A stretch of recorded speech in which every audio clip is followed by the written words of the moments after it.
નમસ્કાર વિદ્યાર્થી મિત્રો, હું ચિંતન બારિયા ઓટોમેટિવ સબ્જેક્ટના સ્ટાન્ડર્ડ 10નું યુનિટ પ્રથમ સેશન પહેલું ચેસિસ વિશે આપણે આજના વિડીયોમાં ચર્ચા કરવાની છે. તો સૌથી પહેલાં આપણે 9મા ધોરણના સૂત્રમાં શીખ્યા હતા ચેસિસ કોને કહેવાય. તો ચેસિસમાં આપણે જાણીએ છીએ કે તે આડા તથા ઊભા મેમ્બરોનું એક જટિલ યુનિટ છે, જેને વેલ્ડિંગ અથવા નટ બોલ્ટ દ્વારા એસેમ્બલ કરવામાં આવેલ હોય છે. તે વાહનમાં લાગેલ એન્જિનની બધી સિસ્ટમો અને મુસાફરોના વજનનું વહન કરે છે. આપણે 9મા ધોરણમાં શીખી ગયા હતા. તો આજે હવે 10મા ધોરણમાં પ્રથમ સત્રમાં સેશન પહેલું ચેસિસ વિશે આપણે માહિતી મેળવીશું. તમે ચેસિસનું વ્યાખ્યાનો, ચેસિસ ફ્રેમ, માઉન્ટ ફેલ, વિવિધ મુખ્ય ઘટકો અને ચેસિસ ફ્રેમના કાર્યો આગલા સત્રમાં અભ્યાસ કર્યો. આપણે અહીં કહી શકીએ કે ચેસિસ એ મોટર વાહનનો એકંદર ભાગ છે, જેમાં વ્હીલ્સ અને મશીનરીઓની સાથે ફ્રેમનો સમાવેશ થાય છે. આ પ્રકારમાં તમે ચેસિસ વિશે વધુ વિગતો શીખશો. તમને જે આકૃતિમાં દેખાય છે એ જીપની ચેસિસ છે. આ આપણે જોઈએ તો ચેસિસ પર માઉન્ટ થયેલ અલગ અલગ સિસ્ટમો અહીં તમને જોવા મળશે. કે ફ્રન્ટ સ્પ્રિંગ છે, રિયર સ્પ્રિંગ જોવા મળશે, શેકલ્સ છે, એન્જિન છે, સ્ટીયરિંગ છે, ગિયર બોક્સ છે, રેડિએટર છે, એન્જિન છે, ક્લચ, પ્રોપેલર શાફ્ટ, એક્સલ્સ છે, પેટ્રોલ ટેન્ક છે, એ બધું અહીં જોવા મળશે. આ બધી વસ્તુ માઉન્ટિંગ શેની પર થયેલું હોય? ચેસિસ ઉપર. આ ચેસિસને આ બધી સિસ્ટમને ઢાંકવાનું કામ એ કરે છે આપણી ઓટો બોડી, જે આપણે આગલા સત્રમાં ભણીશું. બરાબર છે. તો એના મુખ્ય ઘટકો થયા. તો હવે ચેસિસનું આપણે વર્ગીકરણ કરવાનું છે. તો સૌથી પહેલું વર્ગીકરણ કરીએ તો એન્જિન ફિટિંગ મુજબ ચેસિસનું વર્ગીકરણ નીચે મુજબ છે. એટલે કે એન્જિનના ફિટિંગ મુજબ, તો કે એન્જિન વાહનમાં ક્યાં ફિટ થયેલ હોય છે એને આધારે આપણે વર્ગીકરણ કરી શકીએ. તો સૌથી પહેલું છે ફૂલ ફોરવર્ડ, સેમી ફોરવર્ડ, બસ ચેસિસ છે, એન્જિન ઇન ફ્રન્ટ છે અને એન્જિન ઇન સેન્ટર છે. બરાબર છે. ફૂલ ફોરવર્ડ એટલે આજે એન્જિન ફિટિંગ છે એ ડ્રાઈવરની કેબિનમાં એન્જિન ક્યાં ફિટ થયેલું હોય એને આધારે આ વસ્તુ આપણે અહીં જોવાની છે. તો સૌથી પહેલું છે કે ફૂલ ફોરવર્ડ એન્જિન. બરાબર. તમે જોઈ શકો છો કે આ ડ્રાઈવરની કેબિન છે, એમાં એન્જિન ક્યાં ફિટ થયેલું છે. અહીં જે ઉદાહરણ આપેલું છે એ છે સેમી ફોરવર્ડ. અડધું અંદર છે ને અડધું બહાર છે, એને કહેવામાં આવે છે સેમી ફોરવર્ડ. ત્યાર પછી જે તમને આ એન્જિન આકૃતિમાં દેખાય છે એ ફૂલ ફોરવર્ડ એન્જિન છે. તો કે ડ્રાઈવરની કેબિનની બહાર આખું એન્જિન ફિટ થયેલું હોય છે, જેમાં એના વ્હીલ્સ છે એ ક્યાં હોય? ડ્રાઈવરની કેબિનની બહાર આપેલા હોય. આ આકૃતિ આપણે આની પહેલાં જોઈ, એમાં ક્યાં છે? ડ્રાઈવરની સીટની નીચે. એમ અલગ અલગ એન્જિનની સ્થિતિ પ્રમાણે જે વર્ગીકરણ છે એ આપણે આગળ ચર્ચા કરીશું. તો કે સૌથી પહેલું છે ફૂલ ફોરવર્ડ ચેસિસ એન્જિન. તો કે આમાં કાર, આ બધું છે એ જૂના જમાનાના ટ્રક કેબિન અથવા સીટની બહાર ફિટ થયેલા હતા. આ પ્રકારની ગોઠવણીમાં ડ્રાઈવર સીટની આગળના પૈડાથી ઘણું દૂર છે અને તે વાહનની સામે જોઈ શકતો ન હતો. એટલે કે આવી સિસ્ટમમાં કેવું થાય કે આખું જે કેબિનની બહાર શું આપેલું હોય? એન્જિન, જેને કારણે શું થાય, તેનું 1 થી 1.5 મીટરની વિઝિબિલિટી જૂના ટ્રકમાં તમે જોશો તો આખું કેબિન ડ્રાઈવરની બહાર તમને જોવા મળતું. એટલે ડ્રાઈવર કશું જોઈ શકતો નહીં નજીકમાં, જે એ ડ્રોબેક હતો. બરાબર છે. 1-1.5 મીટર જોઈ શકો એટલે કે નીચેની વાહનનો પાર્ટ જોઈ ન શકતો, આગળ બધું ક્લિયર વિઝન ધરાવી શકતો. એ થયું ફૂલ ફોરવર્ડ એન્જિનથી. ત્યારબાદ આવે છે સેમી ફોરવર્ડ એન્જિન. તો કે ચેસીસમાં સ્ટાન્ડર્ડ બેનફોર્ડ પિકઅપ જેવા એન્જિનનો અડધો ભાગ ડ્રાઈવરની કેબિનમાં અને બાકીનો અડધો ભાગ કેબિનની બહાર, જેવાથી ડ્રાઈવરને રસ્તાની સારી એવી વિઝિબિલિટી જોવા મળતી. એ સૌથી પહેલી આકૃતિ તમને દેખાડી, એમાં તમને ખ્યાલ આવશે કે આ સેમી ફોરવર્ડ છે. ડ્રાઈવરને કેવું હોય, અડધું અંદર હોય ને અડધું એન્જિન બહાર હોય. તેની વિઝિબિલિટી કેવી રહેશે, આનાથી ફૂલ ફોરવર્ડથી સારી જોવા મળશે. ત્યાર પછી આવે છે બસ ચેસીસ. બસ ચેસીસમાં આખું એન્જિન ડ્રાઈવર કેબિનની અંદર ફિટ થયેલું હોય છે, જે આપણે તમે એસટી બસ અથવા અત્યારની પ્રાઇવેટ લક્ઝરી બસમાં તમે જોઈ શકો છો. વાહનમાં ફ્લોરની વધેલી જગ્યા પ્રદાન કરે છે અને ડ્રાઈવરની સીટ આગળના વ્હીલ પર છે. તેના આગળના વ્હીલ આગળનો સંપૂર્ણ રસ્તો જોઈ શકે છે. એટલે શું થાય, ડ્રાઈવરની વિઝિબિલિટી એકદમ પરફેક્ટ થઈ જાય, આખો રસ્તો તે જોઈ શકે છે. મોટાભાગના વાહનોમાં ચેસીસના આગળ ભાગમાં એન્જિન ફિટ કરવામાં આવે છે. ફક્ત મેટાડોર વાહનના આગળના વ્હીલ્સ ડ્રાઈવ પર આપવામાં આવે છે. બરાબર. મેટાડોર હોય એમાં ડ્રાઈવ ક્યાં હોય આગળ, બાકીના બધાને ક્યાં આપેલી હોય છે, રિયર. ટાટા અશોક લેલેન્ડ બસોની જેમ ચેસીસના પાછલા ભાગ પણ એન્જિન ફિટ થઈ શકે છે. આવી ગોઠવણીમાં લાંબા પ્રોપેલર શાફ્ટની જરૂર રહેતી નથી. ગિયર બોક્સ અને ડિફ્રેન્શિયલ એક એકમમાં જ આપેલા હોય છે, એટલે આવું પ્રોપેલર શાફ્ટની જરૂરિયાત ઓછી રહી. ચેસીસના કેન્દ્રમાં એન્જિન પણ ફિટ થઈ શકે છે. આ ગોઠવણીનો ઉપયોગ ચેસીસ ફ્લોર સંપૂર્ણ જગ્યા રોકી દે છે. સેન્ટરમાં તમે જુઓ ચેસીસ, તો આપણે તમને ક્યાં જેસીબી અને ક્રેનમાં તમને આ ટાઈપ એન્જિન જોવા મળશે. એન્જિન ક્યાં ફિટ થયેલું હોય, સેન્ટરમાં જ આખું ફિટ થયેલું તમને જોવા મળશે. ત્યાર પછીનું બીજું વર્ગીકરણ છે કે વાહનોમાં ફિટ થયેલ વ્હીલની સંખ્યા અને ડ્રાઇવિંગ વ્હીલની સંખ્યા અનુસાર વાહન ચેસીસના પ્રકાર નીચે પ્રમાણે પડે છે. હવે એક નવો શબ્દ આવ્યો છે ભાઈ, ડ્રાઇવિંગ વ્હીલ્સ અને વ્હીલ્સ. હવે ડ્રાઇવિંગ વ્હીલ્સ એને કહેવાય કે જે વ્હીલ્સને એન્જિનનો પાવર પ્રાપ્ત થતો હોય. એન્જિનનો પાવર એટલે કે ટ્રાન્સમિશન સિસ્ટમ ડાયરેક્ટ પ્રભાવિત થતી હોય, જેનેથી વ્હીલ ફરતા હોય, એને ડ્રાઇવિંગ વ્હીલ્સ કહેવાય. તો સૌથી પહેલો પ્રકાર પડે છે કે 4x2 ચેસીસ વાહન, 4x2 ચેસીસ વાહન. તો કે એની વ્યાખ્યાનો વિસ્તૃત કરીએ તો કે આ વાહનમાં 4 વ્હીલ્સ હશે. કેટલા વ્હીલ્સ હશે? વાહનમાં કુલ 4 વ્હીલ્સ છે, જેમાંથી માત્ર 2 વ્હીલને એન્જિનનો પાવર મળતો હશે. એટલે 2 વ્હીલ કેવા હશે? Driving wheels.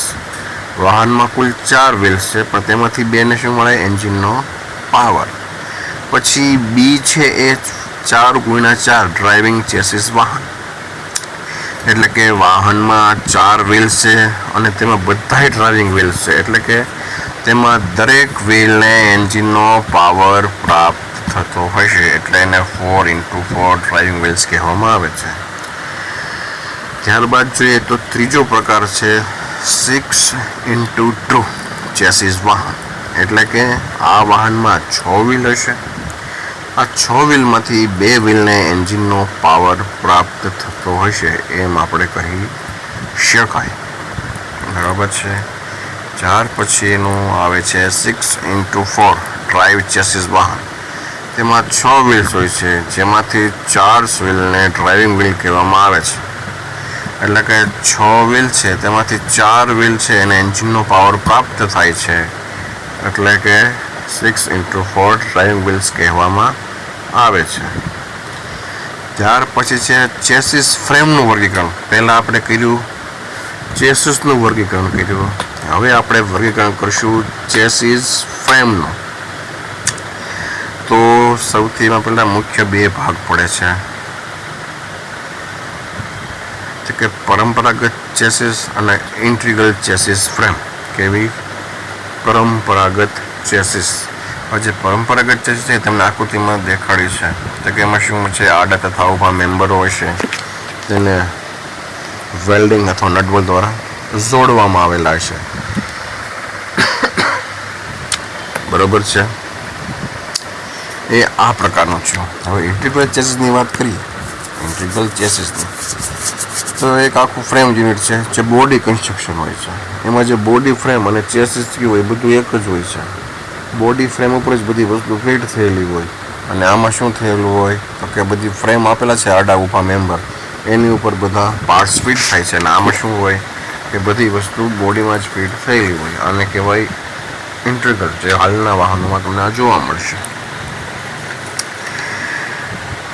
હવે આ ઇન્ટિગ્રલ ચેસિસ અને પરંપરાગત ચેસિસના ફાયદા અને ગેરફાયદાની હવે આપણે અહીંયા ચર્ચા કરીએ.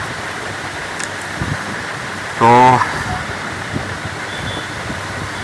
કિંમત ઓછી છે કારણ કે બોડી ફ્લોર લાંબા અને ક્રોસ મેમ્બર કરતાં ઘણા